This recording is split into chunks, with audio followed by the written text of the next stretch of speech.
ലോകത്തിലെ ഏറ്റവും പൗരാണിക നഗരങ്ങളിലൊന്നാണ് നിനവെ. അശൂരിലെ അഥവാ അസീറിയയിലെ ഏറ്റവും പ്രധാന പട്ടണവും ഒടുവിലത്തെ തലസ്ഥാനവുമായ നിനവെ പണിതത് നിമ്രോദാണ്. ഉൽപ്പത്തി 10-ാം അധ്യായം 11-12.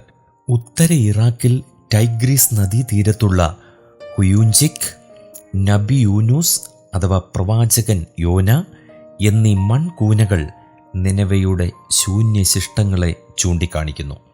നിനവെ എന്ന പേര് പ്രാചീന സുമേറിയൻ നാമമായ നിനായിൽ നിന്ന് നിഷ്പന്നമാണ്.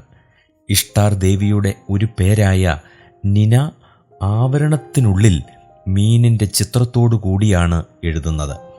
വളരെ കാലം നിനവെ അശൂരിൻ്റെ തലസ്ഥാനമായിരുന്നു. അശൂരും ബാബിലോണിയയും തമ്മിലുള്ള കിടമത്സരം നിനവയുടെ വൃത്തിക്ഷയങ്ങൾക്ക് കാരണമായി. ഈ രണ്ട് സാമ്രാജ്യങ്ങളിൽ അശൂര്യർ യുയുത്സകരും ബാബിലോന്യർ പരിഷ്കാരപ്രേമികളും ആയിരുന്നു. BC 2-ാം സഹസ്രാബ്ദത്തിൽ നിനവയ്ക്ക് Assyrian കോളനിയായ കാനിഷുമായി ബന്ധമുണ്ടായിരുന്നു. ഷംഷി അദാദ് ഒന്നാമൻ്റെ കീഴിൽ അസീറിയ സ്വതന്ത്രമായപ്പോൾ ഇഷ്ടാറിൻ്റെ ക്ഷേത്രം പുനരുദ്ധരിച്ചു.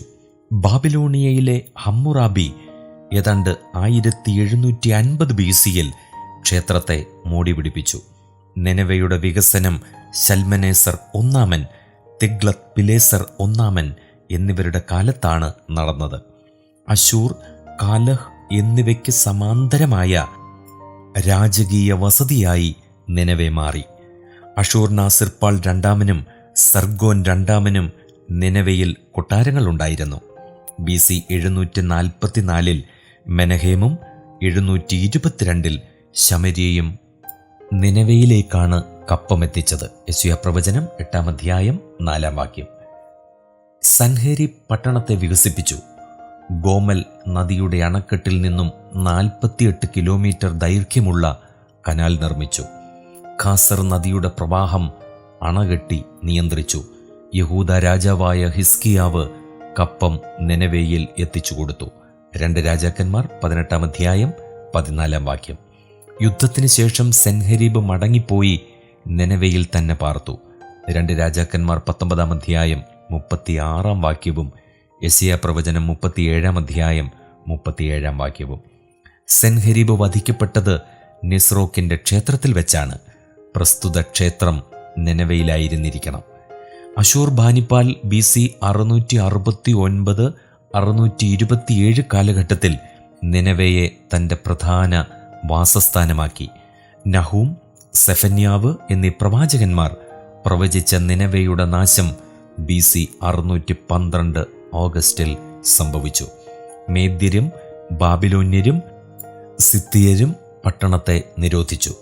നദികളുടെ ചീപ്പുകൾ തുറന്നതുമൂലം രാജമന്ദിരം നശിച്ചു. നഹൂം 2-ാം അധ്യായം 6-8 വരെ. മേദ്യർ പട്ടണത്തെ കൊള്ളയടിച്ചു. നിനവെ പാഴും ശൂന്യവും ആട്ടിൻകൂട്ടങ്ങൾക്ക് മേച്ചിൽ സ്ഥലവും ആയിത്തീർന്നു. നഹൂമിന് പ്രവചനം 2-ാം അധ്യായം 10-ാം വാക്യം 3-7, സെഫന്യാവ് 2-ാം അധ്യായം 13-15 വരെ. യോനാ പ്രവാചകന്റെ കാലത്ത് നിനവയിലെ ജനസംഖ്യ 1,20,000 ഇടംകൈയും വലംകൈയും തിരിച്ചറിഞ്ഞുകൂടാത്തവരായിരുന്നു അവർ. 40 ദിവസം കഴിഞ്ഞാൽ നിനവെ ഉന്മൂലമാകും എന്നിങ്ങനെ യോന ദൈവത്തിൻ്റെ അരുളപ്പാട് ജനത്തെ അറിയിച്ചു. എന്നാൽ നിനവയിലെ രാജാവും ജനവും മനസാന്തരപ്പെട്ടു, യഹോവയിങ്കിലേക്ക് തിരിഞ്ഞു. ഈ സംഭവത്തിന് 200 വർഷത്തിനു ശേഷം നിനവെ ഉന്മൂലമായി. അനേകം നൂറ്റാണ്ടുകളായി നിനവയുടെ സ്ഥാനം തന്നെ വിസ്മൃതിയിലാണ്ടുപോയി. 1843-44-ൽ നിനവെ പട്ടണം ഉത്ഖനനം ചെയ്യപ്പെട്ടു. സർഗോന്റെ കൊട്ടാരവും ക്യൂണിഫോം ലിഖിത ശേഖരം സൂക്ഷിച്ചിരുന്ന ലൈബ്രറിയും കണ്ടെടുത്തു. രാജാക്കന്മാരുടെ ചില പട്ടികകളിൽ സർഗോൻ കാണപ്പെടാത്തതുകൊണ്ട് 1840-നടുത്ത് ചില പണ്ഡിതന്മാർ അശൂർ രാജാവായ സർഗോന്റെ കൽപ്പന പ്രകാരം എന്ന യെശയ്യാ പ്രവചന ഭാഗത്തെ പുച്ഛിച്ചു. യെശയ്യാവിൻ്റെ തെറ്റുകളിലൊന്നാണിത്. സർഗോൻ ഒരിക്കലും ജീവിച്ചിരുന്നില്ലെന്ന് നമുക്കറിയാം എന്ന് പറഞ്ഞു. എന്നാൽ നിനവയിൽ നിന്ന് കണ്ടെടുത്ത കളിമൺ ഫലകങ്ങളിൽ സർഗോന്റെ പേര് രേഖപ്പെടുത്തിയിരുന്നത് തിരുവെഴുത്തുകളുടെ ദൈവനിശ്വാസ്യതയ്ക്ക് ഏറ്റവും വലിയ തെളിവായി മാറി.